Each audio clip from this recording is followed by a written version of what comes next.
Dandruff తో బాధపడుతున్నారా? ప్రిస్మస్ anti dandruff షాంపూతో మీ సమస్యకు శాశ్వత పరిష్కారం. నమస్తే రమగారు. నమస్తే జయ.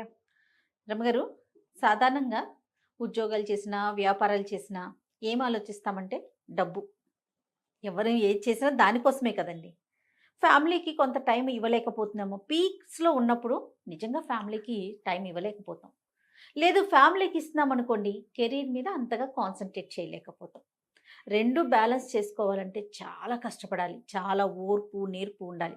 ఎక్కడికక్కడ దేనికి దాన్ని సరిపెట్టుకుంటూ సరి చేసుకుంటూ ముందుకెళ్ళాలి. అవునా కాదంటారా? కాకపోతే ఏది ఇంపార్టెంట్ అనేది ఎప్పుడు ఆలోచించుకోవాలి. ఒకప్పుడు ఒక సర్టన్ ఏజ్ ఉంటుంది, 30 to 40 పీక్గా ఉంటుంది ప్రతి ఒక్కరికి కూడా, అమ్మాయిలకైనా అబ్బాయిలకైనా. ఉద్యోగం చేస్తున్నా లేకుంటే వ్యాపారం చేస్తున్నా కష్టపడటానికి ఎక్కువ అవకాశం ఉంటుంది, సంపాదించడానికి ఎక్కువ అవకాశం ఉంటుంది. ఇంకొంచెం కష్టపడితే ఇంకొంచెం పెరిగే అవకాశాలు కూడా ఉంటాయి. అదే టైము మనం పెళ్లి చేసుకునే టైం, అంటే ఫ్యామిలీకి కూడా. దీన్ని బ్యాలెన్స్ చేయాలా, దాన్ని బ్యాలెన్స్ చేయాలా, భలే ఇబ్బంది పడిపోతూ ఉంటారండి కెరీర్లో ముందుకెళ్లే వాళ్ళు. ఒక్కోసారి అది క్లిక్ అవుతుంది, ఒకసారి ఇది క్లిక్ అవుతుంది. అవును అవును, అందరికీ ఒకటే క్లిక్ అవుతుందని అసలు చెప్పలేము మనం. అస్సలు చెప్పలేమండి. చెప్పలేము. Family సపోర్ట్ దాని మీద కావాలి. కాన్సన్ట్రేట్ చేయి అన్నావా ఇది తన్నేస్తుంది. కెరీరే ఇంపార్టెంట్ అంటే చివరికి లేట్ ఏజ్ లో పెళ్ళిళ్ళు పిల్లలు అసలు అవి కూడా లేకపోవటం అప్పుడేమనిపిస్తుంది, కెరీర్ ఉండి ఫ్యామిలీ లైఫ్ లేకపోతే ఉపయోగం ఏంటి అనిపిస్తుంది. అనిపిస్తుంది కదా. ఓ పాత కథ ఉంది దీని మీద. ఇదివరకటి కాలంలో ఇలాంటి కథలు ఉండేవా అని ఆశ్చర్యంగా ఉంటుంది. సరే, కథకి వెళ్లే ముందు మీ ఒపీనియన్ చెప్పండి నాకు. ఎట్లా ప్లాన్ చేసుకోవాలి? బ్యాలెన్స్. నేను చెప్పిందే చెప్తున్నారు రమ్మగారు, మీరు చెప్పండి రమ్మగారు. ఇప్పుడు కాదయ్యా, నువ్వు బ్యాలెన్స్ చెప్పి నేను ఏం అక్కర్లేదు అని ఎలా చెప్తాను? నేను కూడా బ్యాలెన్సే కాదు చెప్పాలి. ఇంకేమన్నా టిప్స్ చెప్పండి. టిప్పుకే ఉంది. మనం ఏంటంటే ఒక ప్రైమ్ టైంలో ఇది ఆ పిల్లల్ని కనాల్సిన వయసు, ఇది దాటితే మీకు ఇబ్బంది అని డాక్టర్ చెప్తే కెరీర్ నాపి పిల్లల్ని కనండి. డాక్టర్లు చెప్తారు 30 లోపల ఫస్ట్ కాన్పు ఇవ్వాలి, 40 ఏళ్ళు వచ్చాక రెండో కాన్పు ఓకే, కానీ మొదటి కాన్పు బిఫోర్ 30. అసలు 25కి ముందైతే మరీ మంచిదట జయ. మనం 49 అని అదని ఎంతమంది డాక్టర్లతోటి మాట్లాడుతున్నాం. అవును, నేను మాట్లాడాను, మీరు ఎన్నో వీడియోలు చేస్తున్నారు. ప్రతి డాక్టరు చెప్పేది అదే కదా. చదువుకునేటప్పుడు కూడా చాలా మంది డాక్టర్స్, ఇవాళ రేపు నేను కొన్ని కేసులు చూసాను జయ, ఎండి చేస్తున్నారు లేడీస్, లేడీ డాక్టర్లు ఎండి చేస్తూ పెళ్ళయింది, పిల్లని కనేసి పిల్లని అమ్మచేతులు పెట్టి చదువుకుంటున్నారు. తర్వాత ఇబ్బంది అని తర్వాత ఏజ్ పెరిగితే ఇబ్బంది, అందుకని పిల్లల్ని పెంచుకుంటూ చదువుకుంటున్నారు చాలా మంది. సో అట్లా ప్లాన్ చేసుకోవాలి. మగవాళ్ళు ఇప్పుడు 36 వచ్చాక పెళ్లి చేసుకుంటారంటే అప్పటికి నీకు 30 దాటిపోయిన అమ్మాయే దొరుకుతుంది. చిట్టి పిల్లల్ని నీకెవరు కదా, ఇప్పుడు గోల అదే కదా. 2 ఏళ్లే గ్యాప్ ఉండాలి. అబ్బాయికి 36 అయితే అమ్మాయికి 34 అంటే సంతాన సాఫల్యం ఎంత వెనక్కిపోయినట్టు. అది ఆలోచించాలా వద్దా? పెళ్ళికి ఆలోచించాలిగా. అందుకని 36 కాదు నాయన, 30 లోపలే మగపిల్లలు పెళ్ళిళ్ళు చేసుకునేందుకు ప్లాన్ చేసుకుని, అంతగా అవసరమైతే ఉద్యోగం చేసే అమ్మాయి, మన ఊళ్ళోనే ఉద్యోగం ఉన్న అమ్మాయి, టైం కొంచెం ఫిక్స్డ్ టైమింగ్స్ కాకుండా కొంచెం ఫ్లెక్సిబుల్గా ఉండే ఉద్యోగం ఉన్న అమ్మాయి, అలా చూసుకోవాలి. ఇక ఇవాళ రేపు కొంతమంది ఏం చేస్తారంటే అమ్మాయి కూడా చాలా సూపర్ ఎడ్యుకేషన్ ఉండాలనుకుంటారు. సూపర్ ఎడ్యుకేషన్ ఉన్నాక అది ఇంట్లో కూర్చుంటుంది అమ్మడు. ఉద్యోగం కోసమే కదా పాపం కష్టపడేది. కెరీర్ కావాలనుకుంటారు కదా, ఇంత చదువుకుని ఏదో బిల్డప్ చేయాలనుకుంటారు, ప్రూవ్ చేసుకోవాలనుకుంటారు. అప్పుడు పిల్లల్ని గాను అని వాళ్ళని బలవంత పెట్టలేం కదా మనం. కొంచెం ఆలోచించుకుని బ్యాలెన్స్ పట్టు విడుపుతోటి చేయాలి. నీ బ్యాలెన్స్ అన్నది నేను పట్టు విడుపు ఉండాలి గ్యారంటీగా ఉంటే. అప్పుడు కూడా ఇది కూడా ప్లానింగ్ ఎప్పుడు ఒకళ్ళతోటి కాదు కదా జయ. ఫ్యామిలీ ప్లానింగ్ అంటే ఇద్దరు, వీళ్ళు ప్లస్లు మైనస్లు ఆలోచించుకోవాలి. ఒకసారి ఎక్కాలి, ఒకసారి దిగాలి. కొంతమంది పెళ్ళిళ్ళు చేసుకుంటున్నారా చూడు, మనం కథ చెప్పకుండా నేను నీకు లెంగ్దీ మ్యాటర్ చెప్తున్నా. పిల్లల్ని కంటం పట్ల ఇద్దరికి ఒక రకమైన అభిప్రాయం ఉండటల.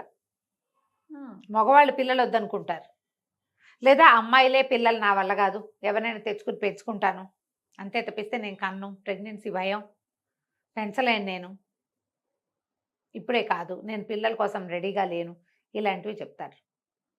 పెళ్లికి ముందే ఇది మాట్లాడుకుంటే మంచిది. మాట్లాడుకునే మ్యాటర్స్ లో కిడ్స్ మ్యాటర్ కూడా మనం మాట్లాడుకోవాలి. ఎక్కడికి వెళ్ళిపోయాం రమ్మగారు. మరి ఏం చేస్తాను జయ, పెళ్ళి అంటేనే నెక్స్ట్ జనరేషన్ కదా, దాన్నే వద్దనుకుంటే ఇంకేముంది. పెళ్ళి ఇక పెళ్ళి ఎందుకు? అంత ఘోరంగా Parent ఆ? ఉన్నామా రమ్మగారు? ఉన్నామమ్మా, ఉన్నాం, అలాగే ఉన్నాం. అవి వింటుంటే ఇప్పుడు నేను అంతా విని విని విని తలకాయ వాచిపోయి ఫిల్టర్ చేసి 2 ముద్దుగా 2 వాక్యాలు చెప్తే నువ్వు అలా కంగారు ఆ, పడుతున్నావు. అవన్నీ విన్న ఆశ్చర్యపోతున్నా వాళ్ళ నేను. పరిస్థితి ఏంటి? నిజంగా నేను ఆశ్చర్యపోతున్నాను రమ్మగారు. పిల్లలు వద్దు అనుకొని పెళ్లి చేసుకుంటాము అనుకునే వాళ్ళు ఉన్నారా? ఏం పర్వాలేదు, ఏం పర్వాలేదు, ఓ మై గాడ్. ఏం పర్వాలేదు. వాళ్ళు కూడా వచ్చేసారు చైనాలలాగా 1 or నన్లోకి వచ్చారు. పుడితే ఒకటి పుడుతుంది, లేకపోతే పోతుంది, పోని హాయిగా ఉంటాం. కెరీర్ నిజంగా నేను చూసి చెప్తున్నా కదా. అదే మీరు ఎన్ని కేసెస్ చూస్తా ఉన్నారు? ఇప్పుడు మనకి పే చేసే కేసులు చాలా తక్కువ చేయ, అవును, చాలా తక్కువ. అవును. నేను మాట్లాడే కేసులు చాలా చాలా ఎక్కువ. చాలా ఎక్కువ కదా. చాలా ఎక్కువ. ఈ మాట్లాడే కేసులు వింటుంటే వింతగా ఉంటుంది. అవును, అవును. ఇంత విచిత్రం విడ్డూరం ఇలాగా వినిపిస్తూ ఉంటాయి. ఈ సరే, కథలోకి ఇంతకీ కథలోకి వెళ్దాం. పూర్వమట గిరికూటం అనే ఒక పెద్ద నగరానికి క్షేమేంద్రుడు అనే ఒక రాజుగారు ఉండేవారట. క్షేమేంద్రుడు. ఎంత బాగుంది కదా పేరు. 3 అబ్బాయిలట ఆయనకి. నందుడు, సునందుడు, ఆనందుడు. ఈ 3 అబ్బాయిలు ఉన్నారు. వీళ్ళు కొంచెం లేట్ ఇష్యూ, పిల్లలు లేటుగా పుట్టారు. ఆయన పెద్దవాడు అయిపోయాడు క్షేమేంద్రుడు. అయితే అనుకోకుండా ఆయన ఒకసారి మరణించేశాడు, సడన్గా పోయాడు ఆయన. పోయేసరికల్లా పిల్లల్లో ఎవ్వరికి యవరాజ్య పట్టాభిషేకాలు అవి చేయలే. ఉంటామనుకుంటాం కదా జయ, మనం పోతామని ఎవరు అనుకుంటారు? పొరపాటును కూడా అలాంటి ఊహలు రావు. అయితే సైన్యాధిపతి చాలా గట్టివాడు. అతను రాజ్యాన్ని సంభాళించాడు. సంభాళిస్తే కొంతకాలం నడుస్తుంది. 3 అబ్బాయిల్లో పెద్దవాడైన సునందుడిని రాజుని చెయ్యాలి. కానీ అతను అట్లా చేయలే. వీళ్ళ పట్ల చాలా క్రౌర్యంగా వ్యవహరించేవాడు. వీళ్ళ చేతికి రాజ్యం పోనివ్వకుండా ఉండే ధోరణి అతనిలో కనపడడం మొదలుపెట్టింది. వీళ్ళకి అన్నీ కచ్చేసాడు. విసిగిపోయారు వాళ్ళు, పారిపోయారు ఒకరోజు. ఈ రాజ్యం మాది, మేము ఇది చేసుకుందామని క్లెయిమ్ చేయడానికి అక్కడ ఏ ఆసరా వాళ్ళకి లేకపోయింది. 3 పారిపోయారా? 3 కలిసి వెళ్ళిపోయారు. వాళ్ళకి అక్కడ క్లెయిమ్ చేయడానికి వేరే ఆసరా ఏం లేదు. మంత్రులు సైన్యాధిపతి వైపే ఉన్నారు, ప్రజలు సైన్యాధిపతి, అధికారులందరూ సైన్యాధిపతి చెప్పిన మాట వింటారు. మీకు తెలియదు అంటారు వీళ్ళని. ఇది మాది వీళ్ళని అని వీళ్ళు అన్నా, వీళ్ళని రాజు చేయమని రాజులను చెయ్యి, ఈ పిల్లాడిని రాజుని చెయ్యి, మిగిలిన వాళ్ళిద్దరిని యువరాజులను చెయ్యి అని చెప్పగలిగే సత్తా ఉన్నవాడు ఎవడు లేరు అక్కడ. అందరినీ ఆయన గట్టిగా బిగిచ్చేశాడు సైన్యాధిపతి. ఇక అతని చేతిలోకి వెళ్ళిపోయింది. ఇంకేం చేస్తారు? 3 కలిసి ఇక మనం ఇక్కడ ఉండద్దు, ఇక్కడ మనకి ఫ్రీడము లేదు, వేరే ఎక్కడికైనా వెళ్ళి ఆలోచించుకుందాం అసలు ఏం చెయ్యాలో అని 3 కలిసి పారిపోయారు. ఓకే. పారిపోయి నగర శివార్లు దాటేశారు. దాన్ని ఆనుకుని అవతలకి చాలా పెద్ద పెద్ద అడవులు ఉన్నాయట. అడవుల చివరికి వెళ్ళిపోయారు. ఏవో గుర్రాలు వేసుకుని వెళ్ళారు. అడవుల్లోకి వెళ్ళాక ఇక మనుషు సంచారం ఏం కనపడుతుంది? ఒక 3-4 రోజులు డక్కా మొక్కీలు తిన్నారు. చివరికి ఆ అడవి చివర ఒక పెద్ద పాక వేసుకుని ఉన్న ఒక కుటుంబాన్ని చూశారు వీళ్ళు. పూరిపాకే కానీ పెద్దది. సరే, ఇంకా అప్పటికి ఏవో కాయా కసరు తిన్నారు 3-4 రోజులు. ఒక పూటైనా ఉడికిన అన్నం తినాలనిపిస్తుంది కదా. సరే, ఆ ఇంటి వాళ్ళు ఎవరున్నారో చూద్దామని ఆ ఇంటికి వెళ్ళారు. వెళ్ళేసరికి ఆ ఇంట్లో ఒక ముసలాయన కూతురు ఉన్నారు. కూతురు పేరు ఇందుమతి, ఒక 16-15 ఏళ్ళ పిల్ల. సరే, ఆ ముసలాయన వీళ్ళని చూసి ఎవరో రాజకుమారులాగా ఉన్నారని, రండి బాబు, ఎన్నాళ్ళు అయింది ఈ దారిని ఎవరైనా మనుషులు వచ్చి, మేమేమి ఉంటున్నాం, ఏవో మేకల్ని వాటిని కాసుకుంటాం, మా దారిని మేము ఉంటున్నాం, చిన్న పంట ఏదో పండించుకుంటున్నామని వీళ్ళకి చక్కగా అన్నము అవి పెట్టించాడు. అన్నాలు తిన్నారు, చక్కగా ప్రశాంతంగా కూర్చున్నారు. కూర్చున్నాక 3 మాట్లాడుకోవటం మొదలు. ఇప్పుడు ఏం చెయ్యాలి? మాట్లాడుకుంటుంటే పెద్దవాడు అన్నాడు, చాలా సైన్యం కావాలరా, ఇది కంట్రోల్ చేయాలంటే వీటిని మనం సైన్యాన్ని సంపాదించాలి. మొదట జనాన్ని కూడగట్టాలి. ఎంత సైన్యం ఉంటే అంత మంచిది మనకి. అప్పుడు సైన్యంతో సహా విరుచుకుపడి మన రాజ్యాన్ని మనం లాక్కోవచ్చు. బాగుంది కదా. అక్కడి నుంచి 2వ వాడు అన్నాడు, నందుడు, కాదు సైన్యం కాదు, డబ్బు కావాలి. వాళ్ళందరినీ వాడు అధికారంతో కొనేశాడు, మనం డబ్బుతో కొనాలి. డబ్బు బాగా సంపాదించుకురావాలి, డబ్బే ముఖ్యం. ఈ మొత్తం సమాజం అంతా మన చేతిలోకి రావాలంటే అడిగిన వాడికి అడగని వాడికి డబ్బుతో కొట్టేయాలి వాడిని. ఇది కూడా పాయింట్. 3వ వాడిని అడిగారు, ఏరా ఆనంద, నువ్వేం చేస్తావురా అని. ఏమో ఇంకా ఆలోచిస్తున్నాను, చెప్తాను అన్నాడు. ఆ అబ్బాయి దృష్టి వాళ్ళతో పాటు ఆ కబుర్లు వీళ్ళు మాట్లాడుకుంటుంటే ఆ మాటలు వినడానికి వచ్చి కూర్చున్న ఇందుమతి మీద ఉంది. పెద్దవాళ్ళిద్దరి దృష్టి రాజ్యం మీదే ఉంది. సరే, ఇంకా ఒక పూట గడిచాక కొత్త స్థిమితపడి 4 రోజుల నుంచి ప్రయాణం చేశారుగా, స్థిమితపడ్డాక వాళ్ళ దగ్గర నుంచి ఏదో కాస్త తినుబండారాలు ఒక 2-3 రోజులకు సరిపడా మూట కట్టుకున్నారు. అన్నదమ్ములు ఇద్దరు చెప్పారు. ఒకళ్ళు ఈశాన్యానికి, ఇంకోళ్ళు వాయవ్యానికి బయలుదేరారు. మేమిద్దరం చెరో వైపుకి వెళ్తాం. ఒకళ్ళు డబ్బులు సంపాదించుకొస్తామన్నారు, ఇంకొకళ్ళు ఇంకొకరు సైన్యం సైన్యం. తెచ్చుకుంటా అన్నారు. ఆనందుడు అన్నాడు, సరే మీ ఇద్దరు బయలుదేరండి, నేను ఆలోచించుకుని నా దారి నేను బయలుదేరుతాను అంటే ఆనందుడి గుర్రం ఇక్కడే ఉండిపోయింది. సునందుడు నందుడు చేరో గుర్రం మీద చేరో పక్కకి వెళ్ళిపోయారు. తర్వాత ఏమో మాట్లాడుకున్నారంటే 10 సంవత్సరాల తర్వాత ఇక్కడే కలవాలి అని మాట్లాడుకున్నారు. 10 ఏళ్ళు ప్రయత్నం చేద్దాం, మన రాజ్యం మనకి ఎక్కడికి పోదు, మన అందరూ గుర్తుపడతారు, రాజుగారి అబ్బాయిలో మన జన్మపత్రికలు అన్నీ అక్కడే ఉంటాయి. ఓకే. 10 ఏళ్ల పాటు ఒకటి మూడో వాడికి తోచింది సంపాదించుకొచ్చి మన రాజ్యాన్ని మనం స్వాధీనపరచుకుందాం. ఆనందం అన్నాడు, మీ ఇద్దరు చెరో దారిన వెళ్ళండి, నేను కూడా ఇక్కడే కలుసుకుంటాను మిమ్మల్ని అని చెప్పాడు. సరే 10 సంవత్సరాలు సుదీర్ఘమైన రోజులు గడిచిపోయినాయి. 10 సంవత్సరాలు అంటే 3650 రోజులు గడవాలి, అంతే కదా సంవత్సరానికి. ఏడాదికి 365, 10 అంటే ఇంటూ 10 వేసి ఆ సున్నా దీని పక్కన అంతే. చేస్తుంది కదా. 3650 రోజులు Yes, yes. వెళ్ళిపోయారు.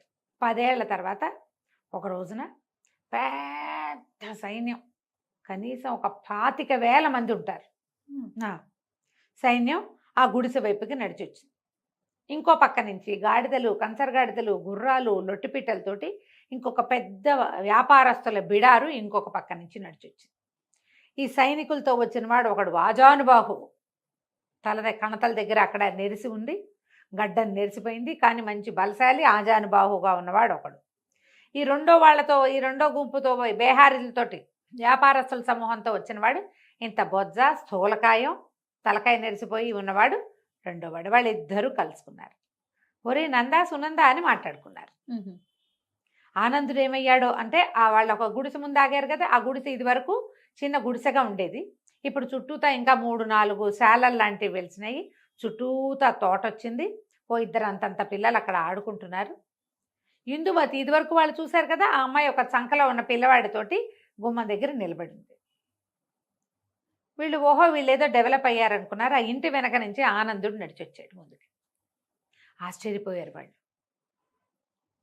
ఏమిట్రా నువ్వు ఇక్కడే ఉన్నావా, ఇదే నువ్వేం చేసావు అని మాట్లాడుకున్నాక పెద్దవాడు ఏం చెప్పాడంటే 25,000 మంది సైన్యాన్ని కూర్చుకొచ్చాను నేను.